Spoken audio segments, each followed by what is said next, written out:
Hey y'all, welcome to Kamira's Kitchen. Today I'm going to show you how to make a delicious pumpkin dessert. This is pumpkin crunch cake.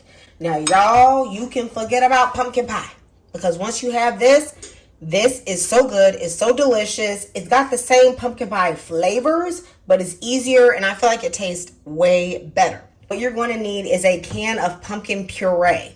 Do not get the pumpkin pie mix. That is totally different. You're also going to need a can of evaporated milk, 4 eggs. I am using a cup of chopped pecans. However, you can use as many as you want. I feel like the pecans are like one of the best parts to me, so I like to use a lot. I'm going to use 1 cup of butter. So this is 2 sticks and this is unsalted. Of course, some vanilla. And to make this easy, we're using a golden butter cake mix. This is kind of like a dump cake kind of with pumpkin, so that's why we're using this. I have half a cup of brown sugar, half a cup of white sugar, and then for my spices I have cinnamon and nutmeg. Pumpkin pie spice is totally appropriate, but I don't have that mix. Preheat the oven to 350 degrees. First thing I'm going to do is prepare my 9 by 13 baking dish. I'm going to take some butter and I'm going to rub it all over the pan, okay? Rub it generously. Then we're going to place this to the side and get started on our filling. For the custard, we're going to add 1 can. This is a 15-ounce can of prepared pumpkin puree.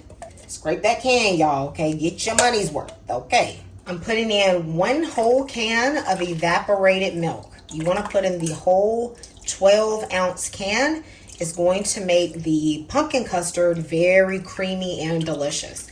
You cannot sub regular milk for this. It doesn't turn out the same. For my extracts, I'm going to use 2 teaspoons of vanilla extract. I'm adding in 1 teaspoon of salt.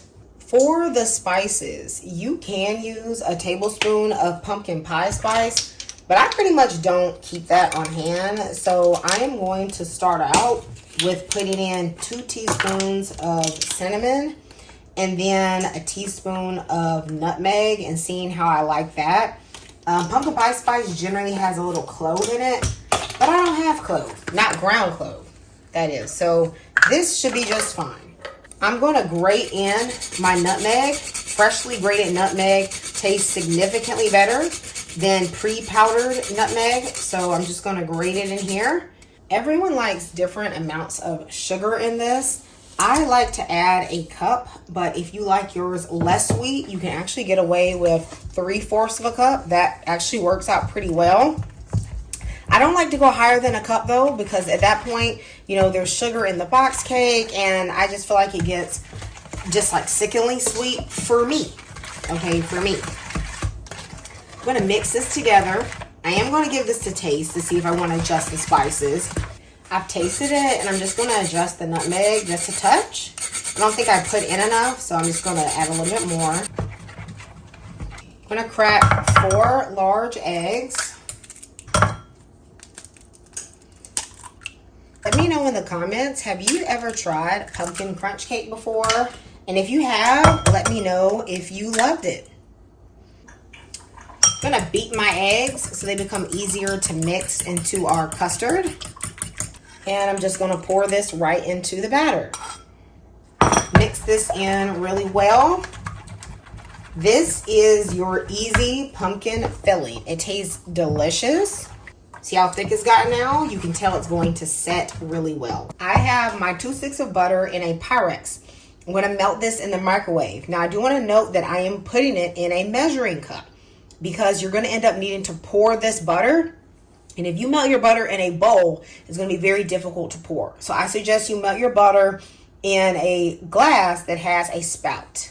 All right, y'all. So I'm going to dump all of my pumpkin mixture into my 9 by 13 baking dish. Right on top of this, you're going to put your cake mix. Now, I am using a butter golden cake mix. However, this is also good with a spice cake mix. Okay, you could use that and it's going to definitely match the flavor profile. You could also just use a yellow cake mix if you can't find the butter. So I'm going to just sprinkle this all over the top of this mixture. Now I know it's loose, so you're going to need to make sure you really get all around here and spread it out evenly, because it's going to be hard to try to spread it with your hand. What I am going to do though is that I am going to try to push it around. See how if I move it, it kind of just gets jiggly. So I'm going to move it around, and then I'm going to try to somewhat press it into the custard. You want there to be good contact, but you're certainly not mixing it at all. Now for the crunch. It's not a crunch cake without nuts. You can use pecans. You could also use walnuts. However, if you are not a nut fan, you can leave the nuts off, but honestly, I feel like it's a must, because to me, this gives the cake not only just that signature crunch, but it also adds a great flavor, and it balances out the sweetness from the box cake to me. So I love it. I feel like it's like the perfect addition. You can use as many nuts as you want. I'm using a cup, but if you want to use a cup and a half, hey, go for it. It's your cake, baby, okay? Now I'm going to drizzle my 2 sticks of butter all over the top. It's important you drizzle this slow, because you don't want to miss a spot, or else it may be too dry. Some people like to cut theirs up. Like my mom with dump cakes, she would like cut up cold butter and spread it out, and you actually could do that too if you want. I'm just going to do a little drizzle method today. With my last little bit of butter, I'm going to use a brush just so I can kind of fling it the way I want. I'm going to just use this so that I can spread it out a little more evenly. When your cake looks like this, it is ready to go into the oven. I'm going to bake this cake for anywhere from 50 minutes to an hour, but I'm going to check on it at the 40-minute mark just to make sure it's not getting too brown. I have allowed my cake to bake for about 55 minutes. I did cover it at the 45-minute point. I felt like it was brown enough at that point. So yeah, this can take anywhere from 50 minutes to 60 minutes to cook, but it should look like this. Let your cake rest and completely cool before cutting into it.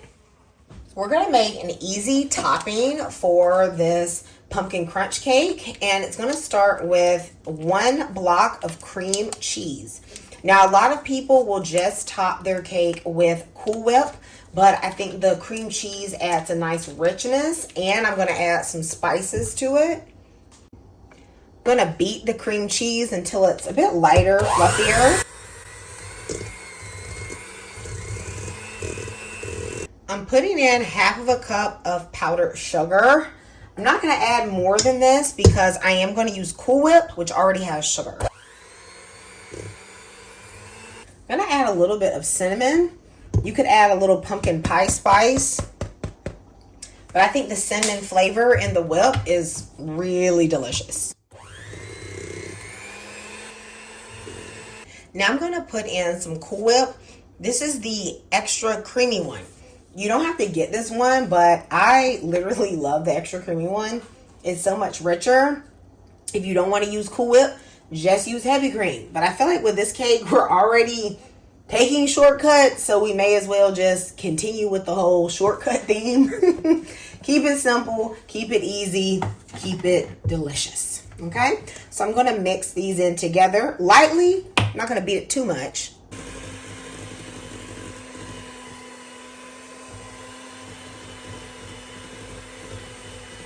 This topping is literally tasting so fantastic, but I want to put in just a little bit of nutmeg. I feel like that would just bring out a warmness. The cinnamon in it is great. Oh my goodness. Guys, you don't want to beat this one too much because you don't want it to drop, because you know the Cool Whip is already beat. So I'm just going to do this until it's just incorporating the extra nutmeg. And that is it, okay? With this cake, you have some options. You can either leave the cake as it is, and then let people, just add their own whipped topping as they see fit. Or you can just frost it all like me. This is a very light whipped topping. I shouldn't even really call it frosting, because really this is more, you know, similar to adding whipped cream to the top of pumpkin pie, right? Because that's what we would usually do. So I'm just going to go ahead and add a thin layer over the whole cake, because I'm going to be serving this all tonight. And everybody's going to want some of this. Whenever I put nuts in something, I like to put nuts on the garnish just so everybody knows what's in it, you know? Ain't nobody with the nut allergies going to come and tell me they didn't know. Y'all let me know if you are going to make this cake. I took this cake to work and people immediately started putting in orders. And I don't even sell desserts or food, y'all. You guys are going to love this recipe. Let me know if you're going to make it. And I'm going to see you next time in Kamira's Kitchen. Goodbye, y'all, and God bless.